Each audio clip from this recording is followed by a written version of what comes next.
अहिल्यानगर जिल्ह्यात वाढत्या नशाखोरीतून फोफावली गुन्हेगारी।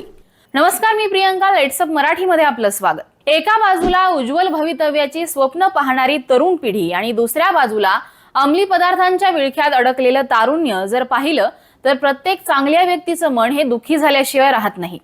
आपल्या जिल्ह्याची सध्या तशीच स्थिती आहे। अहिल्यानगर जिल्ह्यातील तरुण हे देखील सध्या मोठ्या प्रमाणात गांजा, ड्रग्ज आणि इंजेक्शनच्या आहारी गेले आहेत। दारू आणि गांजाचा डबल डोस घेऊन नशेत तर्र झालेले तरुण चुकीचं पाऊल उचलताना पाहायला मिळतात। याच नशेखोरीत गुन्हेगारीचं मूळ दडलंय। वाढत्या नशेखोरीने अहिल्यानगर जिल्ह्यात मोठी गुन्हेगारी फोफावली आहे। लागोपाठ घडलेल्या खुनाच्या घटनांमुळे हीच नशेखोरी जिल्ह्यातील चर्चेचा विषय बनलाय। गांजा, ड्रग्ज, इंजेक्शनचा नशेसाठी सर्रास वापर केला जात असून नशेसाठी वापरल्या जाणाऱ्या वस्तूंची चोरी छुपे विक्री करणारी मोठी साखळी जिल्ह्यात सक्रिय आहे। कमी पैशात जास्त नशा ही व्याख्या गुन्हेगारी जगतामध्ये रूढ झाली आहे। विशेष म्हणजे अशा नशेच्या वस्तू शहरासह ग्रामीण भागात मोठ्या प्रमाणात मिळतात, ही चिंतेची बाब आहे। बेरोजगारी आणि कुटुंबातील वाढता विसंवाद यामुळे तरुणांमध्ये नैराश्य पसरत चाललंय। नैराश्य आलेले तरुण नशेच्या आहारी जात आहेत। कमी पैशांची नशा करण्यासाठी त्यांचा कल वाढतोय।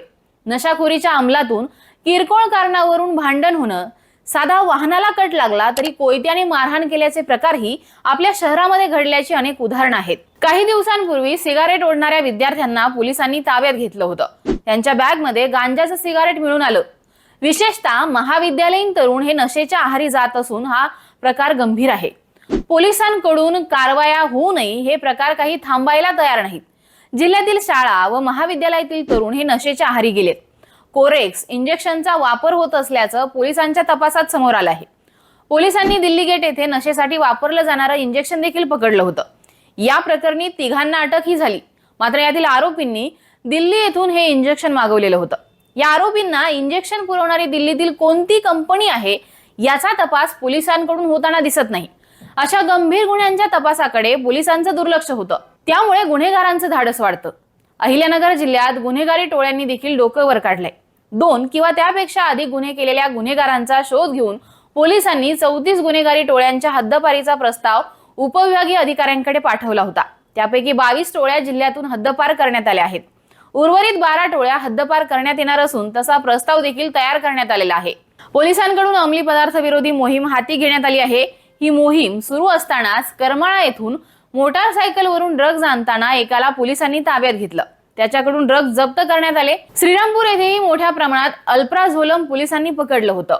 परराज्यातून अंमली पदार्थ जिल्ह्यात आणले जात असल्याचं पोलिसांच्या तपासातून समोर आलंय।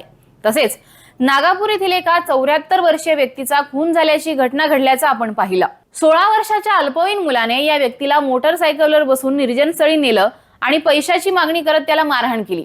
16 वर्षाच्या मुलाने पैशांसाठी टोकाचं पाऊल उचलल्याने एका वयोवृद्धाचा यात जीव गेलाय।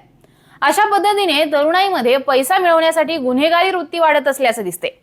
आता हे सगळे प्रकार पाहता अंमली पदार्थाची वाहतूक व विक्री करणाऱ्यांवर कडक कारवाई करण्यात येत आहे।